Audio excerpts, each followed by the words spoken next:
I'd like to welcome you to the second annual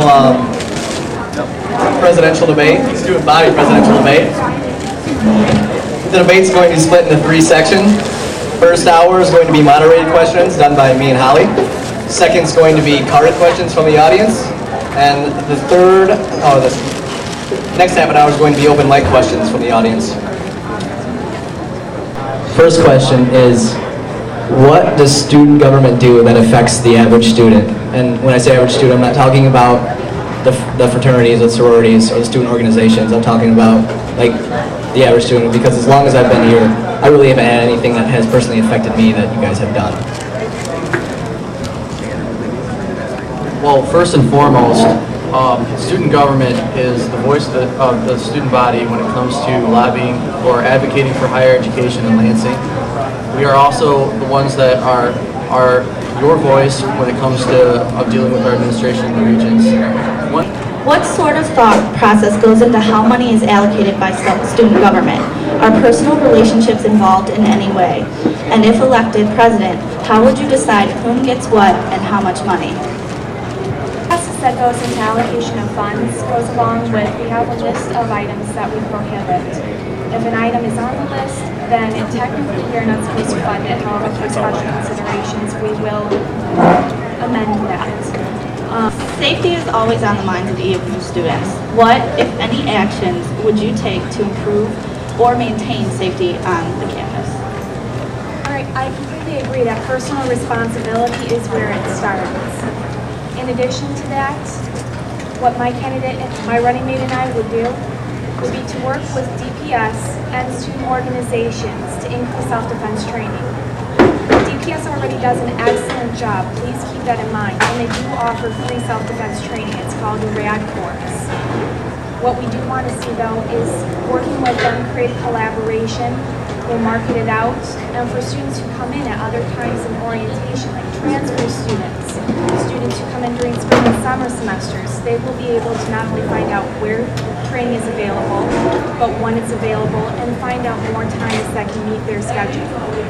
Real quick, what I would advocate as student body president, and what I would use student government for, is the promotion of student orgs that are already providing these services. We have a lot of organizations on campus that are free, that meet frequently, and they provide self-defense courses not only for women but also men. In addition to that, we really need to emphasize personal responsibility, and we also need to consider keeping our residence halls locked. And I will work with RHA to find out more about what the... Next question.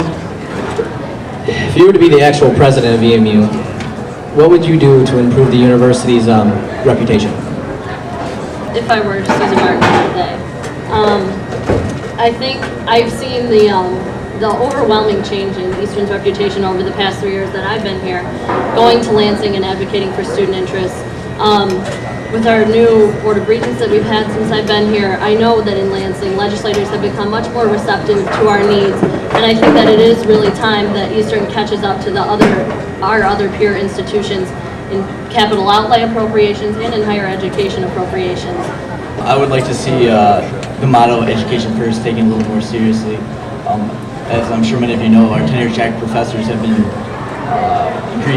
decreasing in recent times, and the phenomenon that's happening is we have more and more 100 and 200 level classes, and less 300 and 400 level classes. So I'm not interested in perception-based. I'm interested in material reality. We cannot compete with Washtenaw. If people want a 100 to 200 level class, they can take it for a third of the price right next door. We need to work with the AAUP and actually see that we have professors and that education first really is a priority. And that concludes the moderated section of the debate. The next half an hour will be devoted to the questions that were written on cards by the wonderful audience behind me. I've shuffled these up. She has shuffled hers up. You guys each may get a question separately. There may be a question to all of you. You may all not get a question right directly to you. So it's all random. So don't be sad or mad if you don't get your own question.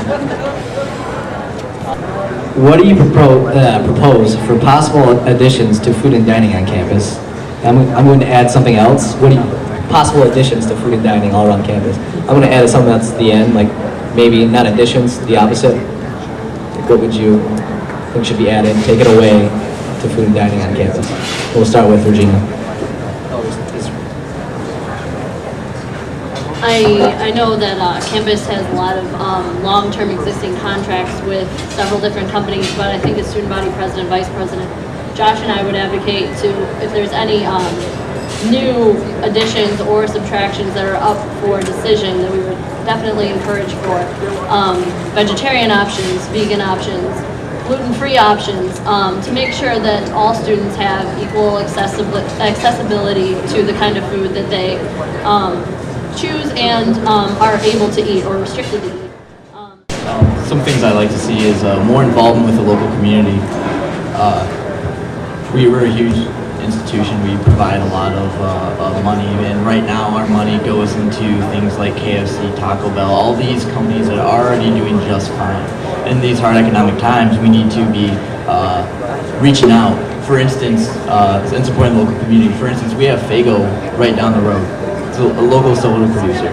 Why do we have a contract with Pepsi when we have a great company just down the road, just in Detroit? I would just like to point out that my running mate helped spearhead the campaign to get the Green Market Bistro up and running, and we would love to see a more wider variety of vegetarian and vegan options as well.